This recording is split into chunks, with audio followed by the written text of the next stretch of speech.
Cerita Lo Keng Hong memegang gajah. Ada seorang investor saham bernama Lo Keng Hong. Ia berasal dari keluarga yang tidak mampu. Tahun 1989, saat berusia 30 tahun, ia mulai berinvestasi saham sembari bekerja di bank. 7 tahun kemudian ia berhenti bekerja dan fokus berinvestasi saham. Kini ia telah sukses dan dijuluki Warren Buffett Indonesia. Ia sudah 35 kali mengajar kelas investasi yang saya ampu di Universitas Prasetya Mulia. Meminjam bahasa Lo Keng Hong, strateginya adalah beli Mercy seharga bajai atau Avanza. Jangan beli kucing dalam karung. Setelah menemukan saham perusahaan bagus, saatnya untuk tidur. Terdengar mudah bukan? Ironisnya, meskipun sederhana, banyak investor yang tidak bisa meniru Lo Keng Hong. Karena mereka lebih suka beli Avanza, bahkan bajai seharga Mercy. Karena berharap bisa menjual Avanza atau bajai tersebut seharga Ferrari. Mereka suka membeli kucing dalam karung karena menganalisis kucing itu ribet dan mereka malas belajar cara menganalisis kucing. Alhasil mereka lebih suka beli kucing dalam karung yang direkomendasikan orang lain atau ikut-ikutan investor lain. Mereka berpikir semakin aktif berjual beli, imbal hasil investasi mereka akan semakin bagus. Menyadari hal ini, sejak 2019, saya mengelola sebuah komunitas investor saham yang bernama Hang Rey Stock untuk belajar bersama menerapkan 3 strategi Lo Keng Hong tersebut. Akhir tahun 2019, Lo Keng Hong menunjukkan foto di depan seekor gajah di sebuah museum di luar negeri. Beliau memang hobi jalan-jalan bersama keluarganya yang harmonis. Saya langsung tersenyum karena saya tahu beliau tidak pernah bicara atau punya minat tentang satwa liar. Mendadak saya teringat bahwa beliau pernah diberitakan hadir di rapat umum pemegang saham PT Gajah Tunggal Tbk tahun 2017. Nah, ini yang menjelaskan mengapa Lo Keng Hong mendadak kepo berpose dengan gajah di-share ke para sahabatnya. Mungkin beliau ingin mengingatkan tentang saham GJTL. Saat pandemi, para investor saham nampaknya lupa bahwa Lo Keng Hong pernah hadir di RUPS GJTL. Artinya ia adalah pemegang saham GJTL.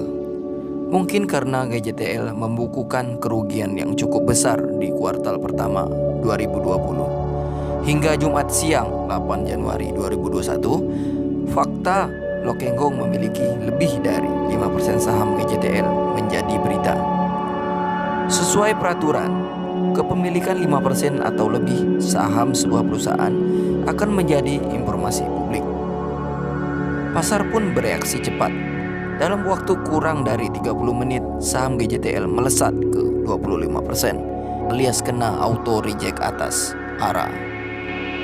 Sebuah reaksi yang tidak berlebihan mengingat Lo Keng Hong memiliki reputasi yang hebat. Ia terbukti piawai membeli saham-saham Mercy seharga bajai atau Avanza. Saham yang dibeli naik karena memang salah harga alias terlalu murah. Karena reputasinya, setiap kali diketahui Lo Keng Hong membeli saham tertentu, banyak yang ikut membeli.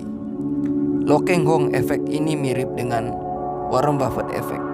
Saat Warren Buffett membeli saham BYD, perusahaan baterai Cina, tahun 2008, masyarakat investor bertanya-tanya mengapa Lo Keng Hong membeli GJTL. Mendadak GJTL menjadi trending topik dan dianalisis banyak orang. Dalam diskusinya dengan saya, Lo Keng Hong mengutarakan bahwa GJTL adalah pabrik ban terbesar di Asia Tenggara. Di tahun pandemi, penjualan GJTL mencapai 9,6 triliun di 9 bulan pertama. Saya jadi teringat ketika beliau membeli saham PT Indah Kiat Tbk yang adalah perusahaan pulp and paper terbesar di Indonesia. Lalu ada pertimbangan valuasi karena Lo Keng Hong memiliki gaya investasi value investing.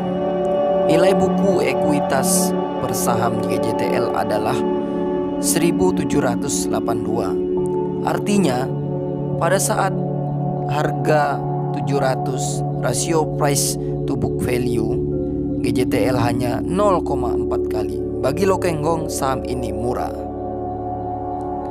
Bagaimana dengan kerugian GJTL di tahun pandemi? Tercatat 9 bulan pertama tahun 2020, GJTL masih mencatatkan kerugian 104,5 miliar atau 30 per saham. Namun Lo Keng Hong melihat laba operasional GJTL masih positif, yakni 763 miliar.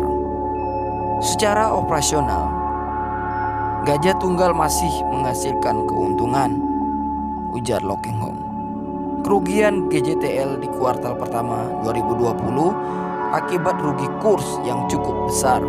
Lo Keng Hong berharap bahwa ketika nilai tukar rupiah makin menguat terhadap dolar AS di kuartal terakhir 2020, kerugian kurs GJTL berkurang banyak dan bisa menghasilkan laba bersih.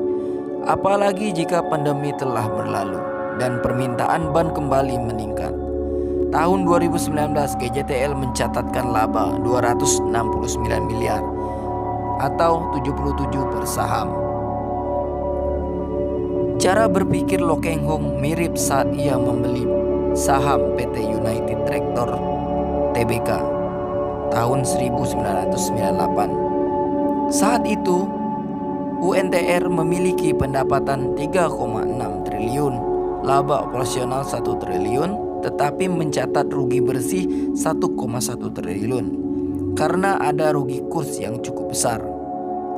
Lo Keng Hong membeli saham UNTR pada harga 250 dan menjual seharga 15.000 6 tahun kemudian. Apakah kisah sukses UNTR akan terulang?